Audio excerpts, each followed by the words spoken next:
Welcome to the Debt Crisis Problem Podcast, your source for insights into major risk events that could trigger an economic downturn and a debt crisis. Today we're addressing another key risk, energy security. Our goal is to create risk awareness and spark a healthy debate for the average citizen. The world is too fragile to wait. We need fresh candor and common sense. A debt crisis looms due to unsustainable debt and deficit spending everywhere. It's time to wake up and speak up. Let's get started. We surely take our fragile energy security for granted. Most of us will look no further at energy security risk than past the gas station at the next corner. Those who have big trucks are paying closer attention probably to the cost of diesel fuel. We probably also think about our utility bills each month, like for natural gas and electricity, and how they keep going up in price. Do utility costs ever decline? Do you remember when they last went down? We may be paying some more attention to the price of crude oil and how it dramatically increases every time you hear something going down in the Middle East. The regions that use heating oil or propane, they see those prices taking off and they wonder how they'll get through the winter. Maybe one or two times a year we think about the other types of energies that are out there, like biofuels or coal, hydropower, solar, wind, geothermal, biomass, ethanol, uranium fuel, nuclear reactors, so many sources. Energy security affects all of us, from the homes we live in, the commercial buildings we work in, and throughout the manufacturing and transportation industries.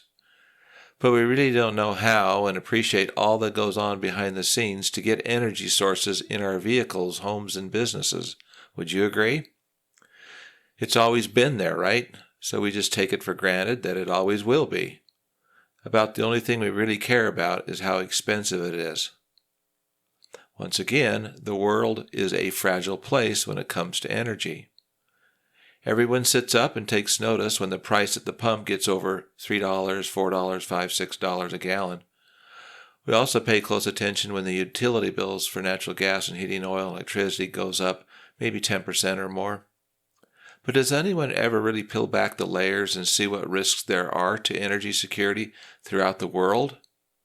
Take cybersecurity risks in the energy sector.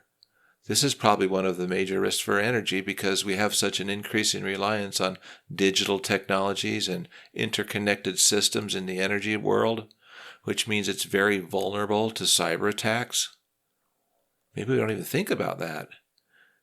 Maybe you'll recall recent cybersecurity incidents at one of the world's largest meat processors in 2021, JBS. Reports of cyber threats at water treatment facilities in 2020.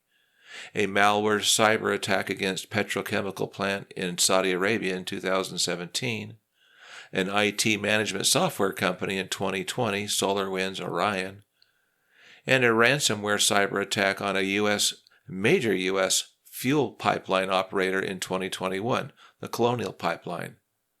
Maybe you're starting to pay more attention to the geopolitical instability, another major risk, that's beginning to impact the global supply chain for energy resources and rare earth minerals needed for renewable technologies for wind turbines, light bulbs, batteries for electric vehicles, and solar panels. We note recent deliberate attacks on energy infrastructure of oil and gas supplies and pipelines by terrorists in Libya, Iraq, and Saudi Arabia. Natural disasters can also cause supply disruptions and spikes in prices, like extreme weather events that seem to happen more frequently and with more intensity. They certainly can have a direct impact on U.S. energy infrastructure. Lastly, one would have to imagine that all energy resources are finite, as there's no such thing as a never-ending supply of anything. We must keep in mind long-term availability and affordability, not to mention that we have, likely, an aging energy infrastructure that's subject to deterioration. Hopefully, there will continue to be new technologies developed and new energy sources discovered. When you peel back the layers on energy security risk, suddenly we get a little more appreciation for it, right? It's a pretty fragile world, I think we could agree. The crossover to renewable energy versus oil shortages. Get ready for the potential price shock costs of energy. Speaking of renewable energy sources like solar, wind, hydroelectric, and geothermal energy, these look like risky businesses too. How confident are you the U.S. or the world will be able to change over from fossil fuel resources to those renewable sources? How long will it really take? And how much disruption might it cause to all of the various stakeholders? Will there be never-ending political battles? Should there be more public debate too, as renewable energy sources are a big deal to a lot of people, not just politicians? The fight over the use of fossil fuels and renewable energy sources is just heating up, in my opinion. How exactly can the world's economy not rely on fossil fuels while it transitions to renewable sources? What's the estimated time frame for a seamless transition so that we don't mess this up? Lots of these questions are being raised, and other questions like, should the U.S. even be reliant on other countries to send the needed raw materials needed for batteries, electric vehicles, solar panels, and so forth? Should U.S. energy be subjected to other countries that may be adversarial to the interests in the United States? Can this transition to renewable energy realistically be done, and at what cost? How much oil energy will be needed to develop reliable renewable energy resources? Will there end up being a mixed match of these resources resulting in shortfalls of energy, causing inflationary pressures on available resources? How many trillions of dollars will this cost, and who will pay for it? Does anybody feel like anyone really knows what's going on in the first place, or that the debate is a one-sided take-it-or-leave-it approach? Is anyone really working with anyone else on our energy needs, or is it being controlled by special interests? Will not more political polarization take place when untold billions are being spent on renewable sources when many people feel different about it? Meanwhile, the price of oil energy continues to be quite volatile. 1 minute, Brent crude futures are in the $80 plus or minus barrel range, with worry about $100 plus prices due to expectations of tighter supply from geopolitical rivals and greater tensions around the world.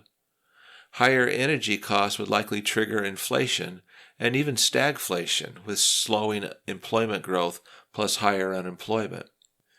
This ad is sponsored by the TunaBudget.com podcast. Hey friends, looking to improve your personal and family financial wellness? Don't miss the Tuna Budget podcasts at TunaBudget.com. Download your free Tuna Budget Worksheet Plan, the most powerful budget worksheet plan in the world, yours. In addition, dozens of Tuna Budget's human-side candid conversation memos may be the perfect answers you're looking for. Join us for real candid conversations and candid questions that can change your life for the better. Subscribe to the TunaBudget.com podcast and empower yourself to take charge of your future and financial well-being. Will there be an oil shortage in 2025? According to an article written by Spencer Kimball in February of 2024, he says the oil market will face supply shortages by the end of 2025. And he goes on to say, the oil market will face a supply shortage by the end of 2025 because the world is not replacing crude reserves fast enough, Occidental CEO Vicky Hulub said. About 97% of the oil produced today was discovered in the 20th century, she told at CNBC. The world has replaced less than 50% of the crude produced over the last decade. We're in a situation now where, in a couple of years' time, we're going to be very short on supply. For now, the market is oversupplied, which has held oil prices down despite the current conflict in the Middle East. The U.S., Brazil, Canada, and Guyana have pumped record amounts of oil as demand slows amid a faltering economy in China. But the supply and demand outlook will flip by the end of 2025, she said. The oil market is out of balance right now, but again, this is a short-term demand issue. But it's going to be a long-term supply issue. OPEC is forecasting global oil demand will grow by 1.8 million barrels per day in 2025 on a solid economy in China, outstripping crude production growth of about 1.3 million barrels per day outside the cartel. The forecast implies a supply deficit unless OPEC ditches current production cuts and boosts its own output. So it's very volatile, as you can see.